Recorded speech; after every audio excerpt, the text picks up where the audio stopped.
clase. Y vamos a hablar acerca de una estructura anatómica que tal vez es la más estudiada, se podría decir, que corresponde al cuerpo humano, y es la rodilla. La rodilla. La rodilla, ahí está la parte de anatomía, es una articulación biaxial, que significa que tiene principalmente dos niveles de movimiento, uno antero-posterior y lateral. Y está compuesta por tres huesos: la parte distal del fémur, que son los cóndilos, la parte del platillo tibial, sobre los cuales recae el menisco, y la rótula. Estos tres huesos conforman la articulación de la rodilla, y justamente la gran cantidad de patología de esta articulación tiene que ver con el conocimiento o la ubicación de estas tres estructuras. Toda articulación, y esto es una cosa que me gustaría que quede en su cabeza, toda articulación tiene estabilizadores. Y hay dos tipos de estabilizadores. Eso es lo primero que me gustaría que fijen: dos tipos de estabilizadores. Los estabilizadores estáticos, es decir, los que dan la forma o mantienen la forma. Y los estabilizadores dinámicos, es decir, aquellos que siguen manteniendo la forma pero en el movimiento. Entonces, toda articulación tiene dos tipos de estabilizadores: estabilizadores estáticos y estabilizadores dinámicos. Y lo repito en clase esto, vayan pensando de que quiero que fijen, y si quiero que fijen es porque o les va a servir en el futuro o les va a servir en el examen, por si acaso. No les voy a decir esto va a ir en el examen, pero si saben leer lo que quiero decirles, lo van a entender perfectamente. Y la otra estructura son los meniscos, y los meniscos son dos estructuras que se encuentran sobre el platillo tibial y que permiten mejorar la congruencia articular entre el cóndilo femoral y el platillo tibial. ¿Qué significa eso?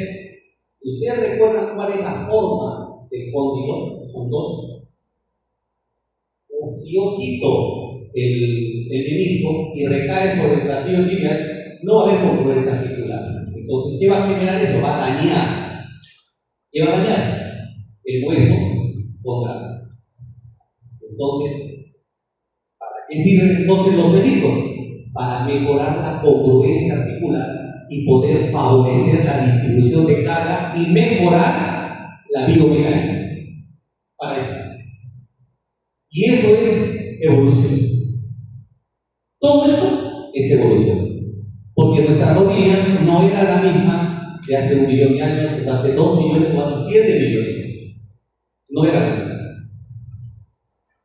Y acá tenemos. Entonces, ahí señala que es una articulación tipo troclear. Troclear. Otra vez, presten atención a esa palabra. Troclear. Y estos son los cóndilos. Cóndilo externo, porque acá está el peroné. Cóndilo medial, la rótula. Esta es la parte posterior de la rodilla, y vemos cómo están los ligamentos. Y este que está en color celeste corresponde a los meniscos. Entonces, habíamos señalado que hay dos meniscos: un menisco medial y un menisco lateral. Y estos son los ligamentos. Existen dos ligamentos. Bueno, son 4, pero en la parte interna, 2. Un ligamento cruzado anterior y un ligamento cruzado posterior. Y en la parte externa hay un ligamento colateral, en la parte medial también otro ligamento colateral. Colateral medial y colateral externo. Esta imagen es un corte que nos va a permitir ver desde arriba cómo es la forma del menisco. Acá vemos el menisco. ¿Qué menisco sería? ¿Medial o lateral? ¿Cuál va?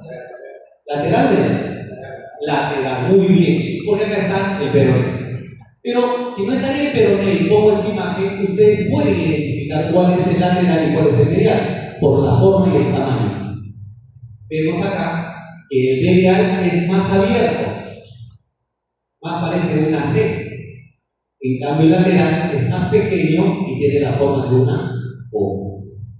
Esto es importante por si es que les ponen en el examen que ustedes identifiquen cuáles son las estructuras de la rodilla. Y hay tipos de lesiones. Las lesiones que pueden darse a nivel de la rodilla son, dependiendo de la estructura que afecte. Se afecta al hueso, una fractura, un aplastamiento. Se afecta a los meniscos, una lesión meniscal. Se afecta a los ligamentos, una lesión ligamentar. Y si nosotros hablamos de la lesión de los ligamentos, vamos a hablar del esguince, que es otra palabra que hay que definirla. El esguince no es otra cosa que la lesión parcial o total de un ligamento. Hay tres tipos de lesión meniscal, de ligamentar. Esguince de primer grado, de segundo grado y de tercer grado. Primer grado es más que una rotura, es una distensión o una ruptura fibrilar. De segundo grado, una ruptura parcial. Y de tercer grado, una ruptura total. ¿Cuál es el tratamiento? Generalmente la ruptura de tercer grado es quirúrgica. La de segundo y primer grado podemos dar chance ortopédico.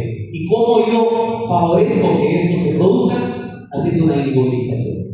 En el caso de la rodilla, colocar un yeso, ya sea un yeso tipo calza, es decir, que va desde el tercio superior del muslo hasta el tobillo, o un yeso completo, es decir, que también involucre la inmovilización del tobillo. Y cuando se coloca un yeso, independientemente del tipo que sea, ya sea tipo calza, tipo yeso completo o una férula, la rodilla tiene que tener una angulación de entre 20 y 25 grados. No se olviden eso. Y si tengo que inmovilizar porque está roto la rótula, es el único caso en el cual se inmoviliza con la rodilla en extensión. Porque no se olviden que la rótula parece que fuese o funciona como una polea. Entonces, si yo flexiono, se va bien. Por eso es que lo dejo en extensión. Este es ordenado. Y acá tenemos todo en medicina parte del conocimiento del paciente. ¿Qué significa eso? Si yo tengo un paciente y llega a la consulta o llega a la emergencia con un dolor, independientemente de la estructura anatómica, yo tengo que hacer preguntas. Tengo que saber cuál fue el mecanismo de producción. Tengo que saber el tiempo de la enfermedad. Y así sucesivamente. Ustedes eso ya lo han llevado. Por eso es que la anamnesis es importantísimo saber cómo se produjo la lesión. Estaba jugando un partido de fútbol y vino alguien y me golpeó de afuera hacia adentro. O sea, hizo eso. Entonces, mi cabeza ya debe estar pensando de que probablemente se ha lesionado ¿qué? El ligamento lateral o el mediano. Ojo, repito, impacto acá y va hacia adentro. ¿Qué se lesiona? ¿La parte externa o la parte mediana? Externa. ¿Cuál? Sí, pero no te despiertes. ¿Cómo te llamas? Julio. Julio, dilo, dale, suelta. ¿Interna?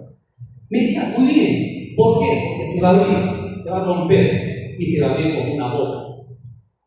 Entonces, yo voy a buscar qué cosa es lo que ha ocurrido. Ya indirectamente yo debo empezar a estructurar qué es lo que puede haber pasado, qué puede haberse lesionado. Si viene un golpe directo que va de afuera hacia adentro, es probable que sea roto el ligamento colateralmente. Y ahora vamos a ver qué examen se hace para allá. Entonces, por eso la importancia.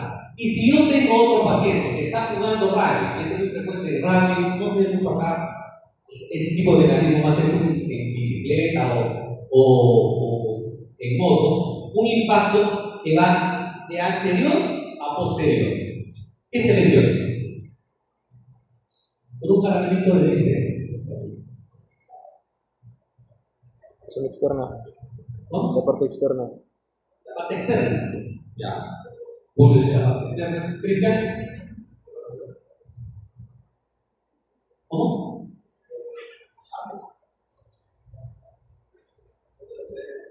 Lateral y media. ¿Alguien por 50 céntimos? ¿Alguien dice lo contrario? ¿Siempre son así de dinámicos? ¿O es la otra? La por un agradecimiento para mí y a todos. Es que yo no puedo analizar. Es que si el impacto es acá y tengo dos ligamentos que son el colateral, el cruzado anterior y el posterior, el que se va a lesionar es el ligamento cruzado posterior. Y si yo tengo una lesión en la cual hago una flexión y una rotación, se va a romper el ligamento cruzado anterior. ¿Entiendes? Y si tengo un impacto de medial hacia lateral, se va a lesionar el ligamento lateral. ¿Está claro? Eso es importante porque el éxito de un diagnóstico está en tener estos conocimientos. Y a veces es penoso encontrarles en el cero, o cuando llegan el flamante CR1, a traumatología, que no se acuerden de esos conceptos. Por eso es la importancia. ¿Está claro, no? Perfecto. Entonces, vamos a hablar ahora de la lesión de los meniscos. Hemos visto que son dos meniscos. ¿Cómo se produce la lesión de los meniscos? Generalmente es traumática o degenerativa. Traumática se asocia generalmente a las personas jóvenes por el tipo de actividad que hacen. Actividades deportivas, actividades laborales. O sea, si se rompe el menisco en un joven, lo más probable es que sea una lesión meniscal traumática. Y si es en un adulto, generalmente es degenerativa. Es decir, el menisco empieza a perder su vitalidad, empieza a haber una degeneración, y así lo ponen los que informan la resonancia magnética, una degeneración mucinosa. Entonces, acá otro concepto. Lesión meniscal en jóvenes, el mecanismo de producción es traumático. Lesión meniscal en personas mayores es degeneración. Así de simple. Si es énfasis, es por algo. Vayan poniendo en su memoria eso.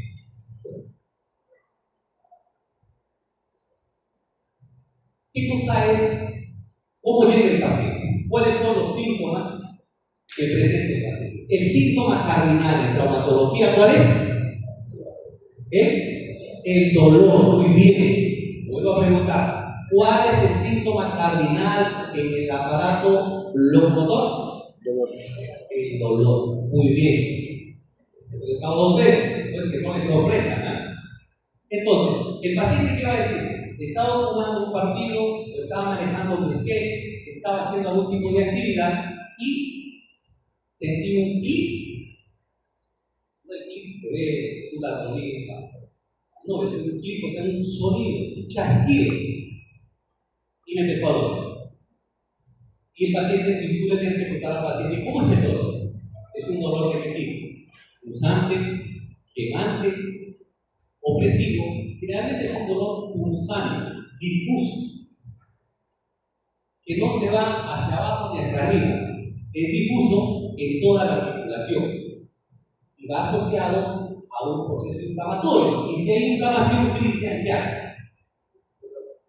Así que hay dolor. ¿Qué más hay? ¿Se acuerdan del bicho? No. ¿Cuáles son? A ver, ¿qué se anima? ¿Hay alguien del Lois acá? Nadie, ¿no? Un punto, un nota de la nota final. No hay modo. Acuérdense de virus. ¿Cuáles son los signos de la inflamación? Dolor, rubor, calor y edema, ¿cierto? Entonces, el paciente va a presentar eso. Y si está lesionado o está asociado a la lesión del ligamento, es probable que haya un gran incremento de volumen porque hay una hemorragia. O sea, hay una un sangrado a nivel de la articulación. Cuando se rompe el ligamento, sí hay sangrado. Porque no se olviden que el menisco es avascular. Solamente hay un pequeño segmento en la zona roja que tiene una vascularización, pero no para dar una hemartrosis. La hemartrosis se produce cuando se lesiona el ligamento o cuando se lesiona la cápsula articular o hay una fractura. Entonces, cuando yo tengo ya el paciente identificado que ha tenido un traumatismo, hay dolor, hay limitación funcional, tengo que ver si la flexoextensión está presente. Muchas veces hay lo que se llama el atrapamiento. Esa rotura del menisco funciona como una rata articular que evita que se produzca la flexoextensión. Entonces, yo puedo encontrar que el paciente viene y me dice, no puedo estirar la rodilla o me duele, y tienes que tratar de hacer una maniobra para ver si es por el dolor o porque hay atrapamiento. Todo eso es clínica. Es importante que ustedes tienen que conocer y saber cuál es la clínica. Esta diapositiva tiene mucho de historia. Yo siempre digo a los alumnos de que uno no puede amar lo que no conoce, ni valorar lo que tiene. Por eso es que la historia, hay que saber, hay que conocer la historia de nuestra facultad, para que con orgullo podamos decir soy San Fernandino, soy San Martín. Y en esta oportunidad, permítanme unos 2 o 3 minutos hablar de este señor, el doctor Antonio Pinero, que tal vez es el primer radiólogo intervencionista en el Perú. Es un profesor, porque hay que llamarle así profesor, que forjó muchos radiólogos, muchas generaciones de radiólogos. Él perteneció a la promoción Juan Huerta, de la promoción 1954, también la promoción más famosa de la historia de la medicina de 1856. Este doctor perteneció a una playa de extraordinarios médicos que dejaron muy en alto el nombre del Perú, acá en el Perú y fuera del Perú, como Juan Manuel Cuba, un neurólogo extraordinario que fue discípulo de Delmas. César Orrego, un cirujano extraordinario que se formó en Johns Hopkins después de terminar.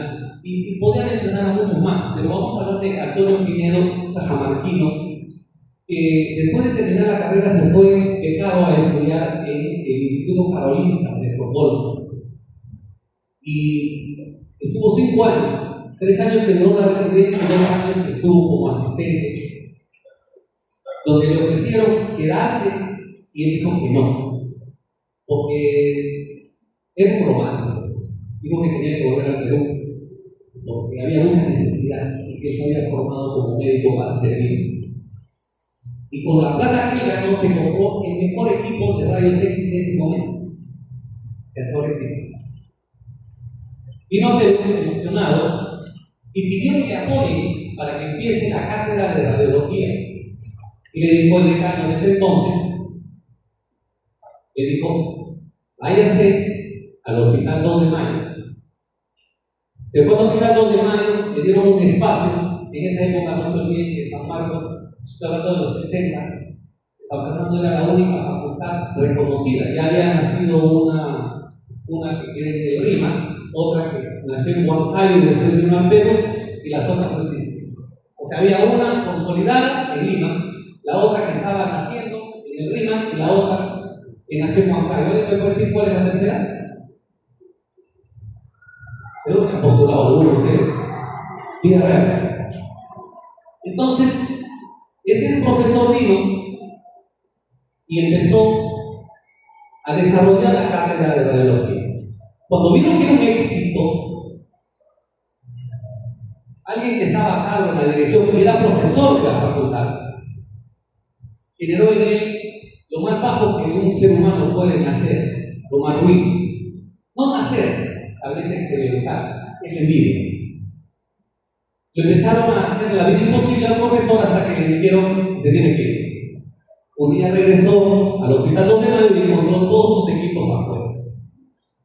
Lo llevó a su casa y empezó a tocar puertas para ver dónde podía él enseñar. Y se fue al Hospital Oeste en el año 71. Y en el año 71 le dieron la oportunidad para que él pueda poner sus equipos de rayos X. Existía ya el servicio de rayos X Oscar Soto, pero todo se lo había llevado a Cayetano, que era la otra universidad que estaba haciendo. Ya lo habían llevado, ya no había nada. Y si ustedes son acuciosos, pasen por Oscar Soto y hay una lámina, hay un mármol gigante donde habla de San Fernando apostó o dio dinero para la construcción de ese instituto y que no lo reconoce. profesor Antonio Pinedo fundó su servicio y desde el año 71 hasta el 2014, que él murió, ininterrumpidamente acudió todas las mañanas de lunes a sábado a ese hospital. No era un trabajador del hospital, sin embargo era más conocido que cualquier trabajador. Y miren ustedes, los que conocen el OASA, existen pabellones de medicina, están divididos en dos grandes grupos. Los pabellones que están a cargo de los asistentes son titulares de San Marcos y los titulares de esta Universidad de Rima. Y era tan respetado que a él le llamaban para los casos clínicos. Y es ahí donde viene el por qué puse esa frase. Y cuando llegaba don Antonio Pinedo, todo el mundo celebraba su llegada. ¿Por qué? Porque no solamente era una persona con mucho conocimiento, sino era una persona que transmitía mucha paz, muy buena vibra y mucha sabiduría. Ya decir que alguien sabio es bastante, era muy difícil, ya no existe, pero él podría decirse que era un sabio. Y cuando empezaban a preguntar, él siempre empezaba con esta frase, la que está ahí: que el examen clínico es soberano y mandatorio. O sea, cuando alguien quería empezar a hablar de radiología o de imagen, no, decía, espérese un momento, joven. Si eras un estudiante de medicina, estimado estudiante, espérese un momento, por favor. No, usted está empezando mal, y te empezaba a explicar. Y sabía tanta semiología como un libro, sincero, porque él enseñaba con el ejemplo. Y decía, no, está mal. Empecemos por la clínica. ¿Qué dice la clínica? Que no se olviden que la clínica es soberana y mandatoria. Si una persona de ese nivel era un radiólogo extraordinario, formado en uno de los institutos más importantes del mundo, donde se han formado premios Nobel, le da importancia a la clínica. ¿Quiénes somos nosotros para no darle importancia a la clínica? Pero cada vez es menos la importancia de la clínica. Y eso lo veo el día a día. El paciente llega y ni siquiera lo mira. ¿Me duele la rodilla? Ya sáquese una radiografía y hace una ecografía, automáticamente. Esa es la medicina que están haciendo ahora. Y es la medicina que estamos permitiendo los que somos asistentes que hagan. Entonces, estos minutos eran un homenaje a este señor que espero que por lo menos en uno o dos quede en su conciencia, y si queda en la conciencia colectiva o del recuerdo colectivo, sería mucho mejor. Entonces, después de hacer el examen clínico, es muy importante, sí, saber qué tipo de examen voy a hacer. Si yo pienso que ha habido, si ha habido un traumatismo, veo incremento de volumen, hay limitación funcional, lógico que voy a pedir sí o sí una radiografía.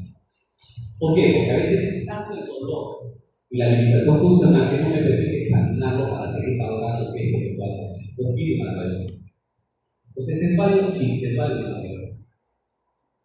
Si hay limitación funcional, pero me permite hacer examen de algunos signos predistales, puedo elucubrar y decir si tiene un examen funcional o mecánico, y puedo decir de que se trata de una lesión predistal. ¿Y qué cosa voy a pedir? Es voy a tener que pedir una resonancia magnética. Y si veo en el examen que hay una limitación, hay una inestabilidad, ya sea lateral o anteroposterior, lateral medial o lateral externa, y una inestabilidad anteroposterior, voy a pensar una lesión ligamentaria, voy a pedir una resonancia magnética. La tomografía, ¿lo puedo pedir? Sí, si es que yo pienso que hay una radiografía que no es muy clara, o si con la radiografía evidencio de que hay una fractura, un aplastamiento, para ver qué es lo que voy a hacer, para la planificación, más no para el diagnóstico. Para el diagnóstico, primero la clínica y los exámenes que le estoy pidiendo. Para la planificación, la tomografía, no se ve mucho. Entonces, los signos meniscales. Hay signos meniscales funcionales y los signos funcionales mecánicos, o los signos meniscales mecánicos. Funcionales, es decir, los que se presentan cuando yo manipulo la articulación. Y mecánicos es aquellos en los cuales existe una interposición entre la articulación por la ruptura del menisco. Por ejemplo, tengo una exclusión, una protusión, me va a producir una sintomatología mecánica, probablemente va a haber una traba. Pero si yo tengo una flexo-extensión y no hay una exclusión, una protusión, una ruptura, puedo pensar que se trate de una lesión meniscal de qué tipo. Puede ser una ruptura horizontal, una ruptura en asa de valle, una ruptura pedicular. Entonces, el otro concepto, los signos meniscales se dividen en dos grupos, los funcionales y los mecánicos. Este es el signo de Magura. El signo de Magura es el que más se utiliza. Se pone al paciente y se rodilla recostado y la cadera se flexiona en 90 grados y la rodilla también. Tomo la parte del tobillo y empiezo a hacer movimiento. Hacia interna, rotación y externa rotación. Ojo, acá hay una cosa. La rodilla solamente tiene movimiento de rotación en 90 grados. Eso ustedes lo pueden comprobar fácilmente. Pongan su rodilla en extensión y traten de hacer rotación, no van a poder. No, yo hago así, no, la que se mueve es su cadera. Pero si yo pongo en 90 grados, ahí sí. La que se lateraliza, o sea, la que rota interna o externamente es la rodilla. Por eso es que si no hay más tiene que estar la cadera en 90 grados y la rodilla en 90 grados, porque voy a tener que hacer rotación con una mano y apretar o hacer una fuerza con mi dedo pulgar en la línea interarticular. Si yo roto internamente hacia adentro, la lesión va a ser en la parte externa. Y si yo roto externamente, la lesión va a ser en la parte medial. ¿Está claro eso? Sí, ¿no? Perfecto. La maniobra de Aple, hay dos tipos de Aple, Aple 1 y Aple 2. Estos son los más utilizados, hay un montón de signos meniscales. ¿Ya? Colocas al paciente de cúbito ventral, doblas la rodilla en 90 grados, y el Aple 1 es cuando tú agarras el talón y empujas contra la camilla, que tiene que ser una camilla lo más dura posible, y empiezas a rotar. Si roto externamente, el dolor va a ser en la parte medial. Y si roto internamente, el dolor va a ser en la parte externa. Ese es el AP1. Y el AP2 es lo contrario. Si en el AP1 es empujando hacia abajo, en el AP2 es tirando hacia el sene, pero haciendo contra con la otra mano a nivel de la parte posterior del músculo. Igual, hago la rotación interna y me va a doler en la parte externa. Hago la rotación interna y me va a doler en la parte medial. Entonces hay dos tipos de Aple 1 y Aple 2. Steinman 1, Steinman 2 es parecido al Magura, pero no pones la cadera en 90 grados, la rodilla sí. Es la única diferencia. El signo de Braga, ya igual, aquí lo que haces es poner la rodilla en 90 grados y hacer la rotación igual, rotación interna y rotación externa. Y esta imagen me gustaría que quede para que sepan los tipos de lesión de meniscos. Este es un menisco normal. Acá tenemos una rotura longitudinal. Esta es una rotura en el mango o asa de valle. Este es lo que sea un colgado, que se funciona cuando se rompe un atrapamiento meniscal. Esta es una rotura tipo transversa o radial. Y este es cuando el cuerno, hay dos cuernos, un cuerno anterior y un cuerno posterior. Cualquiera de los dos se rompe. Entonces, cuando ustedes lean esto, no lo van a ver en la clínica, lo van a ver en la resonancia. Cuando el radiólogo va a informar de acuerdo a esta clasificación. Si es un menisco que está normal, si tiene una rotura longitudinal, si tiene una rotura en asa de valle, si tiene una rotura radial, si tiene una rotura del cuerno anterior o del cuerno posterior, o si hay una lesión acordada. Este cuadro de acá es para que ustedes puedan hacer la integración al momento de evaluar al paciente. Entonces, ¿qué cosas o cuáles son los factores que van a condicionar o van a favorecer la lesión meniscal? Una de ellas es la laxitud ligamentaria. Es frecuente, eso sí. O sea, pacientes que tienen hiperlaxitud son más propensos a tener la lesión del menisco. ¿Por qué? Por esta razón.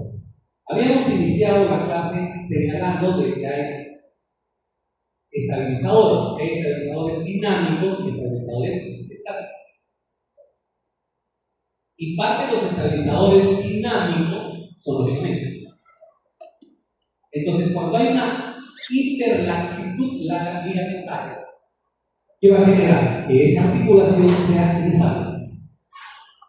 Entonces, es como tener una puerta con una bisagra floja. Uno, que la puerta va a sonar y va a estar inestable y va a seguir malográndose cada vez más. Va a perder estabilidad. Al perder esa estabilidad, hace que se lesione el menisco. O sea, una condición, la laxitud ligamentaria. La otra, que no tenga buena masa muscular. Y esto que lo vemos en las personas desnutridas o malnutridas y en las personas mayores. A medida que pasan los años, sobre todo en las mujeres, a partir de los 40, en los hombres, a partir de los 45, empieza la sarcopenia. Y la sarcopenia es la pérdida progresiva de la masa muscular. Y al perder la masa muscular vamos a perder tono, masa y fuerza. Por lo tanto, si el otro estabilizador es o son los músculos, también va a ser un condicionante para que esa articulación, en este caso la rodilla, sea inestable. Algunos hábitos que tienen las personas, sacarse los conejos, tener cierto tipo de conducta, por ejemplo, y esto lo he visto en varios. Estoy sentado, no exactamente, pongo mis pies en un lugar donde va a haber un atrapamiento. Me olvido y me trato de parar. Es un hábito que le va a conllevar a que se pueda lesionar alguna estructura de la rodilla. Es como malo lo que ustedes dicen. Algunos hábitos conllevan a eso. Alteraciones del eje. Ahora vamos a ver una imagen. ¿Cómo es la rodilla de un paciente que tiene genubalo o que tiene genubalo? Que lo ves hacia adentro y lo ves hacia afuera. Genubalo, en X, genubalo, que son las piernas de los futbolistas, ¿no es cierto? En forma de C o de esta forma. ¿El peso es importante? Por supuesto que sí. Por supuesto que sí. Porque una cosa es tener una articulación o una estructura que está preparada para soportar 50 kilos que para poner 80. ¿Por qué? En esta mesa, supongamos que esta mesa tiene la capacidad de resistir, está preparada para resistir 50 kilos. Yo le pongo 40 kilos y regreso a un viaje en el tiempo y viajo 20 años. Es probable que encuentre un poquito discretamente en vida 20 años. Pero ¿qué pasa si le pongo 70 kilos y viajamos 10 años? Vamos a encontrar que se va a enterar porque no estaba preparada para eso. Ese mismo principio mecánico genera la obesidad o el trabajo de personas que cargan peso. ¿Quiénes, por ejemplo? Los estibadores, los señores de construcción civil, los que hacen algún tipo de ejercicio por peso. Tienen un extraordinario cuerpazo, pero con el tiempo su columna y su rodilla terminan terrible. Entonces, esa es otra de las cosas que hay que tener en cuenta. Traumatismos, ya sea traumatismos constantes en el tiempo o traumatismos que se dan de un momento a otro. Una fractura. Por eso es que las fracturas con trazo articular, independientemente de la articulación, genera que en el tiempo algo. Otra de las cosas que tienen que poner en su cabeza, de lo que habíamos hablado al inicio. Fractura con trazo articular. ¿Cuál es la complicación en el tiempo? Vamos a estudiar. Artrosis. En este caso, ¿Va a lesionar al menisco? Sí, porque el menisco está sobre el hueso. Y si el hueso se afecta, obviamente el cartílago, el menisco también se va a afectar. Y el otro tipo de traumatismos, por ejemplo, aquellos que cargan peso, o algunos jugadores que hacen deporte con aceleración y desaceleración. Ejemplo, tenistas. Uno de los mejores tenistas de todos los tiempos, el mejor, sin lugar a duda, del polvo de ladrillo. ¿Quién es? ¿Alguien me puede decir? ¿Qué? Agassi. Pensé que Agassi era mejor en cancha dura y rápida, pero bueno. Otro que diga lo contrario, bueno, como no lo dijiste, te felicito. Otro, ¿quién se anima? ¿Qué? ¿No conocen de los tenistas? No. ¿Nada? ¿Qué es eso? ¿Alguien que sabe nadar? Yo lo vi. Muy bueno. Pizarra. Ojo, iba a leer. Vaquero. Guillermo Viva. Más Milagro. ¿No? Forma. ¿Cómo es nadar? Nadar es el deportista en cancha de ladrillo más importante de todos los tiempos y uno de los mejores atletas de todos los tiempos. Ganador 14 veces de Roland Garros. Impresionante. Y el que lo sigue tiene 4 como máximo. Y Djokovic y Federer lo igualan por el lado. Bueno, una vez se filtró la rodilla de Rafael Nadal y era terrible. Y se preguntaba a todo el mundo, ¿cómo es posible que pueda seguir jugando a este nivel con esta rodilla? Traumas de repetición, aceleración, desaceleración, todo eso. A eso se refiere cuando hablan de traumatismo. Y finalmente, los factores degenerativos, que son lo último, ¿no? Personas que ya les he dicho que con el tiempo empiezan a envejecer. Y el envejecimiento no es otra cosa que la alteración entre lo que produzco y lo que muere. Ese desequilibrio es lo que te genera el envejecimiento. El otro es el manejo del agua. Cuando nacemos tenemos el 80% de agua. A medida que pasan los años, esa cantidad de agua disminuye, nos vamos secando. Esa es una condición también para las enfermedades degenerativas, que en este caso el menisco no es exento de ello. Esta lámina es sin lugar a duda muy potente. Todos los meniscos se operan y la respuesta la van a encontrar en el PDF que les voy a dejar. Esa actualización es potente. Si hay alguien que quiera indagar un poco más de la clase, la va a encontrar ahí. Alguien que quiere ser traumatólogo le va a abrir los ojos enormemente, porque ahí está. Primero, lo que es la fisiopatología de la artrosis, lo que son las lesiones ligamentarias, lo que son las lesiones condrales, lesiones meniscales y qué hacer ante ello. Hasta hace un tiempo, todo lo que se lesionaba, todo informe o clínica, ayudar con un informe que decía lesión meniscal, se operaba. En esa revisión, que es una revisión sistémica, ya incluso está la bibliografía al final, ojo, que lo he hecho con mucho cariño para ustedes y con la ayuda de la IA. Supongo que están usando ya la IA ustedes, ¿no? Porque si no están usando la IA, están un paso atrás, no, están 10 pasos atrás. 10 pasos. La IA no es para que le reemplace a usted y le haga la tarea, porque si no, no vas a saber elaborar el prompt. Y el corazón del uso de la IA está en el prompt. Pero para que tú elabores el prompt, tienes que saber qué preguntar, porque si no, la IA te da cualquier cosa. Y si no sabes interpretar la información que te da la IA, te vas a convertir en mono o en loco, porque vas a repetir y no necesariamente lo que la IA te está dando es lo correcto. La IA te está ayudando a ¿qué? A acelerar la búsqueda, a optimizar tu manejo de información, pero no es para que te reemplace a ti.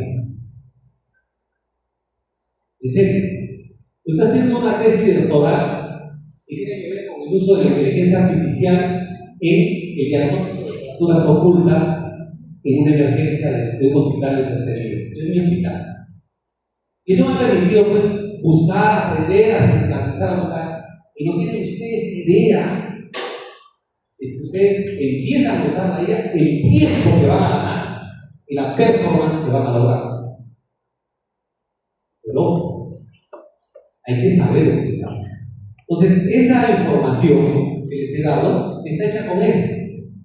Pero van a ver, está tan bien estructurada, porque el prompt sí me ha tomado tiempo hacerlo, pulirlo, me está ayudando un montón. Para el que quiere avanzar o conocer un poco más, o complementar esta clase. Ahora la dinámica ya ni siquiera debería ser esto. Yo no sé por qué seguimos con las clases magistrales. Eso es historia. De verdad, ojalá que algún día escuchen y cambien esto y las clases sean de otro tipo, donde los verdaderos artífices o los actores sean ustedes. Y que obviamente el docente sea un facilitador que les ayude a construir el conocimiento. Esa es la idea de la cosa. Entonces, ¿es conservador? Sí. ¿Cuándo es conservador? Es una persona joven. No hay dolor ni limitación funcional. Doctor, pero si es joven, claro.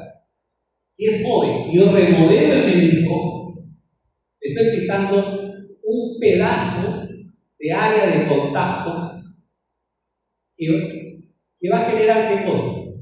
Que la congruencia articular que hay entre el cóndilo femoral y el platillo tibial no existe. Y con el tiempo, ¿qué va a hacer? ¿Cómo? Atroz. Por eso es de que ahora se opta y hay ya las lesiones extrusivas o protubidas o de la raíz meniscal, ya no se toca, se pone puntos meniscales, la sutura meniscal. Se trata de preservar el menisco. ¿Por qué? Por su importancia biomecánica. Y la importancia biomecánica radica en qué? En lo que les acabo de decir, en la congruencia articular. Entonces, ese es otro concepto que me gustaría que ustedes fijen esta tarde. ¿Todo menisco roto se opera? No. Doctor, ¿y si tiene mucho dolor? Si tiene dolor, primero, trato de bajar el dolor. Si es una persona que tiene una lesión meniscal, mide 1,60 m y pesa 90 kilos, ¿creen ustedes que la solución solamente es operarlo? No, pues la verdadera solución es cambiar el chip del estilo de vida. Tiene que bajar de peso. Porque hemos visto que uno de los condicionantes, ¿qué cosa es? El sobrepeso. Tengo que tener una buena masa muscular. O sea, tengo que cambiar todo. Bajo el dolor, bajo de peso y le doy un chance para que yo pueda evaluar cómo cambia, si hay o no cambio en la percepción del dolor en un determinado periodo de tiempo. Si a pesar de eso el dolor persiste, hemos hecho rehabilitación y todo, puede hacer una parte, que es la artroscopía.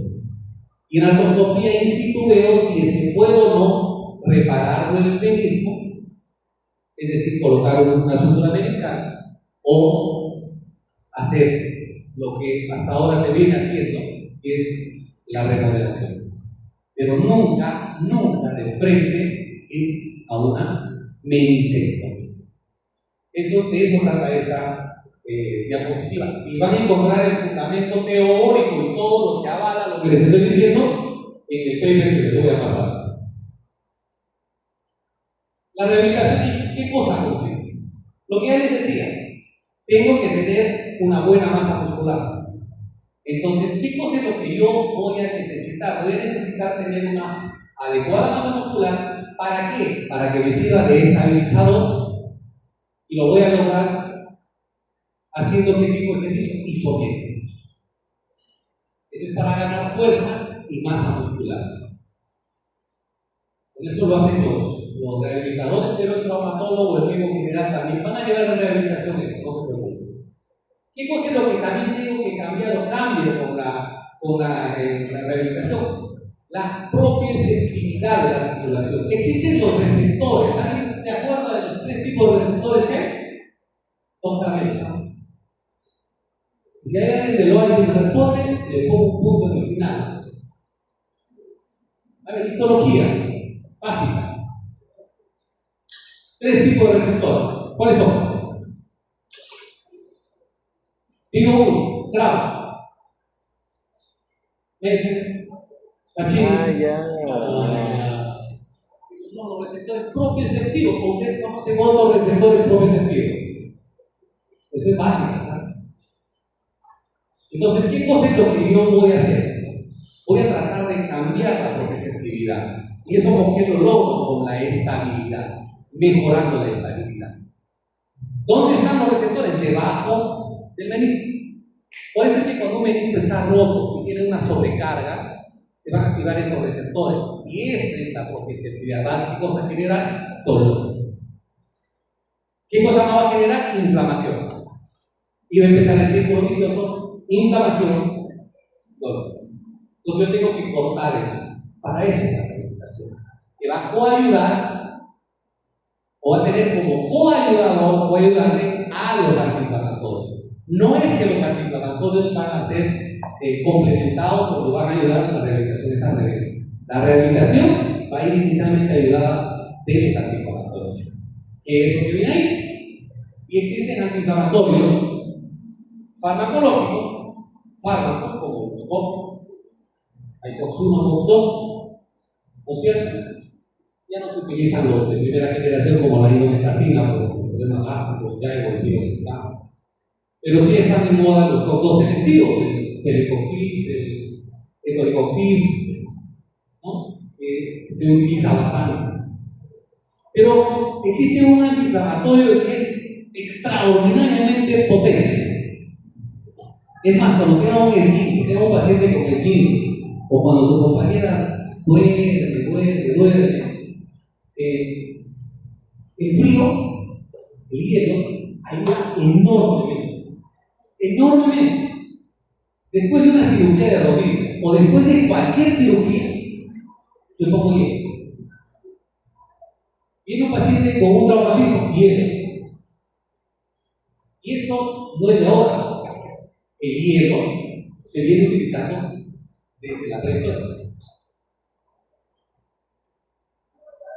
O sea, que ahora recién hemos encontrado, no ahora, ya hace bastante tiempo, la relación entre el hielo, el cambio de temperatura y el efecto antiinflamatorio es importante.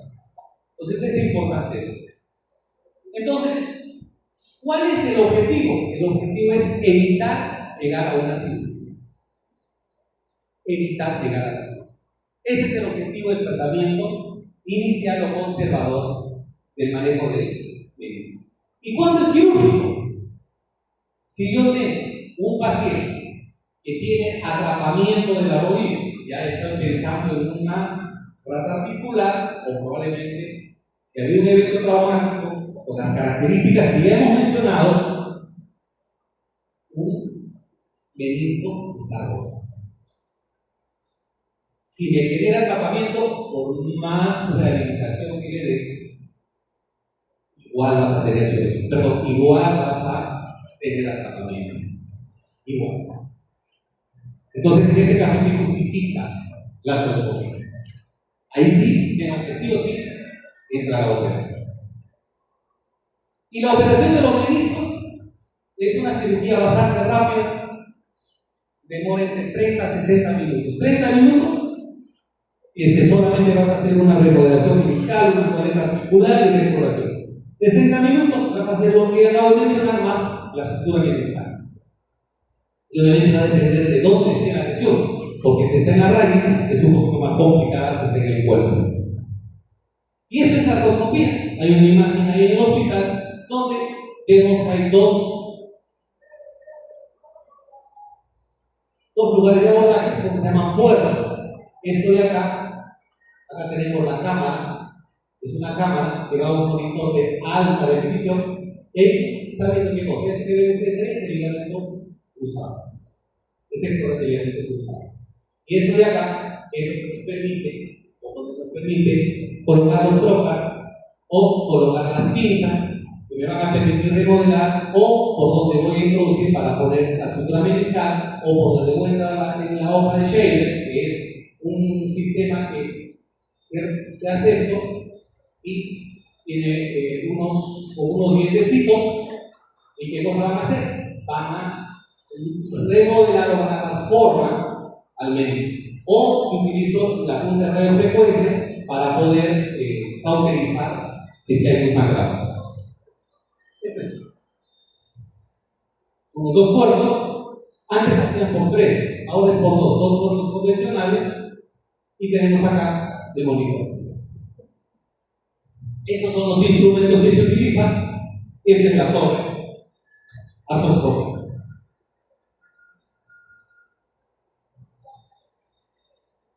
Bueno, les decía, esta es como una imagen en la cual vamos a ver cómo entran. Esta es una pinza que me permite, una pinza de 90 grados que me permite ¿qué cosa? No, perdón, es una pinza recta que me permite copiar. Esta es la luz que va al monitor y ahí está la pantalla. Este de acá es el shader y este de acá funciona como una punta de radiofrecuencia. ¿Cuáles son los objetivos de la artroscopía? Quitar o reparar el cartílago.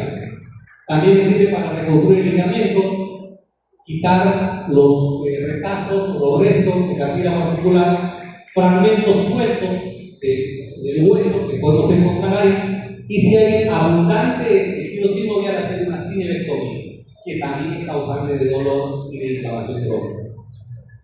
Y esta es la imagen, una imagen de resonancia magnética. Y bien, esto, o acá, debería ser así. Se abre. Esta es una rotura horizontal. Es como un pan, que me cortaba un pan, chapa, que me he cortado y sale la otra. Esto es lo que ustedes ven. Ahí. Debería continuar así, y acá se abre. ¿Lo ven? Ya, si no lo ven, me lo suelto. Entonces, acá tenemos una imagen de una lesión del menisco. Acá está la correcta. Esto debería de seguir. Esta es una rotura radial. Acá tenemos una extrusión. Esta es la raíz. Esto, si yo lo suelto, se va a hacer así. Eso se llama extrusión. Y si se va hacia arriba, protrusión. Lo que les había hablado, parte de lo que se hace con la lesión de los meniscos es hacer una remodelación meniscal, es decir, darle forma para recuperar la congruencia entre el cóndilo femoral y el cartílago tibial. Y esto es lo que les decía, la sutura meniscal. Esa es una sutura de ida y de vuelta. Entonces ahí tenemos una lesión del menisco, es una lesión horizontal y me permite cerrar. Si ustedes ven el color nacarado de esta zona, y este es un poco más rojita, a eso llamamos zona roja. Otro concepto aplicado. ¿Cuándo y dónde se coloca el menisco, la sutura meniscal? En la zona roja. También estoy haciendo énfasis, después no se arrepientan. ¿Dónde se coloca? En la zona roja. Ahí está la sutura meniscal, que ya se está mencionando. Y esto es tal vez lo que más ahora se está haciendo utilizando la artroscopía, que son la lesión de los ligamentos. Cuando tengo un ligamento y se rompe, yo tengo que reparar ese ligamento. Cuando se rompe un ligamento, hablamos de qué? De esguince. Esguince de primero, segundo y tercer grado. Tengo un esguince de primer grado, no lo toco. Lo mando a rehabilitación, fortalecimiento del aparato extensor, una inmovilización para que pueda cicatrizar y posteriormente a eso, de manera progresiva, puede empezar sus actividades. Eso no se olvida. Segundo y tercer grado, quirúrgico. Si te dice, y acá hay una contradicción, pero hay dos conceptos. Los canadienses dicen más del 30%. No, perdón, los americanos. Los canadienses más del 50% de rotura del espesor total del ligamento quirúrgico, porque el riesgo de que se rompa es alto. Entonces, si entras, es preferible reparar el ligamento a esperar que se rompa y de otra oportunidad puedas ingresar. Entonces, si yo tengo una lesión meniscal, perdón, una lesión ligamentaria, esta es una imagen para que ustedes recuerden nada más. Acá está. Si este es el peroné, el ligamento cruzado anterior va de la parte medial hacia el cóndilo externo. Y el ligamento cruzado posterior va de la parte posterior lateral hacia la parte anteromedial. A ver. ¿Por qué es ligamento cruzado posterior? Porque nace en la parte posterolateral, o sea, atrás pero externo. Posterolateral y se dirige oblicuamente hacia la parte, ¿qué parte? Anteromedial. Y el ligamento cruzado anterior va de la parte anteromedial a la parte posterolateral. Pregunta de examen. O sea, si se jala a su compañera, le dice: mientras tú dormías, el profesor te dio los desafíos. Entonces, ¿cómo se lesionan los ligamentos? Ya les había mencionado, ya sea por impacto directo, ya sea por extensión y rotación. Impacto directo que puede ser de adentro hacia afuera o de afuera hacia adentro, de adelante a atrás o una extensión hacia adelante más rotación. De adentro hacia afuera se puede lesionar los meniscos más el ligamento colateral externo. De afuera hacia adentro, menisco más ligamento colateral medial. De adelante hacia atrás, menisco más ligamento cruzado posterior. Extensión y rotación, ligamento cruzado anterior. ¿Y cómo se diagnostica? Muy fácil. Primero, el mecanismo de producción. Eso es lo primero que tenemos. ¿Cómo fue? ¿Cómo se produjo? Eso es uno. Segundo, la clínica. Hay limitación funcional, hay incremento de volumen, hay dolor intenso, etc. Y después de eso, la prueba. Y la prueba para ver son dos. Para ver la integridad del ligamento cruzado anterior, cajón o laxo. Cajón anterior, ahora van a ver de dónde a dónde es. Cajón posterior, o laxo positivo o laxo negativo. Y el otro es el bostezo, así como el que su compañero acaba de hacer, que se le vio hasta el istmo de las fauces. Es para ver si hay bostezo externo y hay bostezo medial. Bueno, esto es lo que les decía. Los tipos o grados de esquina. Primero, segundo, tercer grado. ¿Cuáles son los factores de riesgo para esto? Muy parecidos a los que producen una lesión meniscal. Falta de equilibrio. Bueno, primero, la parte superior, lo más frecuente. El tipo de actividad que haces. Si practicas algún tipo de deporte, es muy frecuente. Por eso es de que el capítulo de rodilla y lesiones ligamentarias y meniscales de rodilla es un capítulo de la Sociedad de Ortopedia y Traumatología, es el capítulo de rodilla y de portología. ¿Por qué? Porque este tipo de lesión está muy asociado a ese tipo de actividad. La falta de coordinación, lógico. Si yo no tengo una buena coordinación, es probable que produzca eso, tenga una extensión más una rotación y me termino lesionando el ligamento cruzado anterior. Pacientes que no tienen buen equilibrio, tienden a tener torsión. La falta de flexibilidad y la disminución del tono, la masa y la fuerza muscular o la hiperlaxitud ligamentaria. ¿Cuál es la sintomatología? Porque ya la había dicho. ¿Cuál es el signo cardinal? El dolor. Nunca se olviden de eso. En el ENAM viene, en el examen al resultado médico viene, en el examen para el MIR viene. Yo no sé dónde no he visto esa pregunta. Es tan fácil que todo el mundo lo pague. ¿Cuál es el signo cardinal de lesiones en el aparato locomotor o osteoarticular? El dolor. Incremento de volumen. puede que se ponga rojo por el proceso inflamatorio. Y se ha pasado un tiempo, 4 o 5 días, está hinchado, está tenso, está rojo, caliente, tienes fiebre, ya piensas en otra cosa. Estás haciendo una artritis seca. ¿Y por qué? La razón muy simple. Ha habido un sangrado, probablemente tu sistema inmunológico esté bajo y seguro que has tenido una lesión en algún lugar de la rodilla y ves una pequeña un raspadón o algo. Entonces, el estreptococcus te mete y hace una artritis seca. Pero eso es otra cosa. Va a haber una disminución de la amplitud del movimiento, o sea, la flexión y la extensión se va a ver afectada. La persona no va a poder apoyarse por dos cosas, uno por temor y otro por dolor. Y el dolor es condicionante del temor. Entonces, no va a poder, va a tener una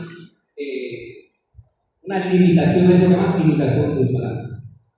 Como no lo mueves, se va a poner rígido, va a haber rigidez articular. Y si no hay un proceso infeccioso y es solamente traumático, no debo esperar en tener fiebre.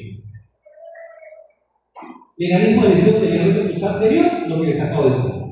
O día ligera flexión en un mano forzado más una rotación interna. Esta imagen más clara que esa no hay. Jugando un partido de fútbol, genera eso. Y ahí se produce la lesión del ligamento cruzado anterior. Y eso es lo que vamos a ver si es que yo pienso en una lesión del ligamento cruzado posterior, lo que decía, un impacto de adelante hacia atrás. Y ven ustedes el signo. ¿Qué es lo que hago? Pongo al paciente de costado y levanto las dos rodillas. Como no tengo el estabilizador posterior, y comparo, ven ustedes cómo se hunde esa parte. Y genera esa asimetría. Porque vamos a ver en relación al lado colateral que no tiene eso. Y si yo quiero evaluar el ligamento cruzado colateral medial, es el bostezo. Y es de la forma. Eso lo tienen enseñado los profesores centrales.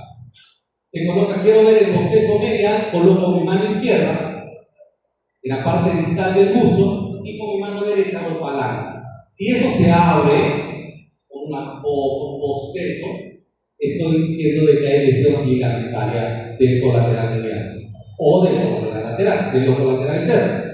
A eso se llama bostezo positivo. Y esta es la prueba de cajón. El paciente está recostado, se coloca la rodilla en 90 grados, el examinador, el médico, se sienta sobre el pie para fijar y los dedos de la mano van hacia la velocidad anterior de la tibia, el dedo pulgar, y el resto de la mano a la región posterior de la pierna. Y jalamos. Si esto se viene hacia adelante, cajón anterior. Es como un cajón, se abre un cajón. Y si lo empujo hacia atrás, cajón posterior. Entonces yo ya sé ahí, con ese signo, ¿de qué estoy hablando? Estoy hablando de una lesión del ligamento cruzado. Este es el cajón posterior. Acá tenemos hacia adelante y acá tenemos hacia atrás. Los links de contexto, ¿cómo se llama? Para YouTube, hacen clic y les va a llevar a un video que les va a permitir ver este examen del cruzado del colateral, cómo se examina, o si no lo han entendido. Ahí van a encontrar en esos dos links, van a encontrar cómo se hace el examen. No lo he puesto porque no carga, no se ha intentado varias veces y no lo he podido hacer. El diagnóstico, mecanismo de producción, anamnesis y un examen clínico teniendo en cuenta los parámetros que les acabo de decir. Exámenes auxiliares, radiografía, si es que yo pienso en una fractura. Y sí, a veces la lesión del ligamento cruzado anterior o posterior va con una fractura por abulsión. Y como se insertan en las espinas, a veces hay una fractura por abulsión a ese nivel. Pero ¿cuál es el examen, el gol estándar para poder evaluar meniscos y ligamentos desde el punto de vista imagenológico? ¿Alguien puede decir? ¿Cuál? Muy bien, la resonancia magnética. El manejo. Si hay un gran incremento de volumen, hay una hemartrosis, lo mejor es esperar que se enfríe. Si yo he hecho la resonancia y veo de que no es una rotura total, es una rotura de 15 de primer grado, reposo, más inmovilización. Pero si yo ya veo de que es candidato a una artroscopía, tengo que ir planificando la plastía del ligamento, ya sea cruzado anterior o cruzado posterior. Pero de arranque ustedes en emergencia están en el CERU y no saben qué hacer.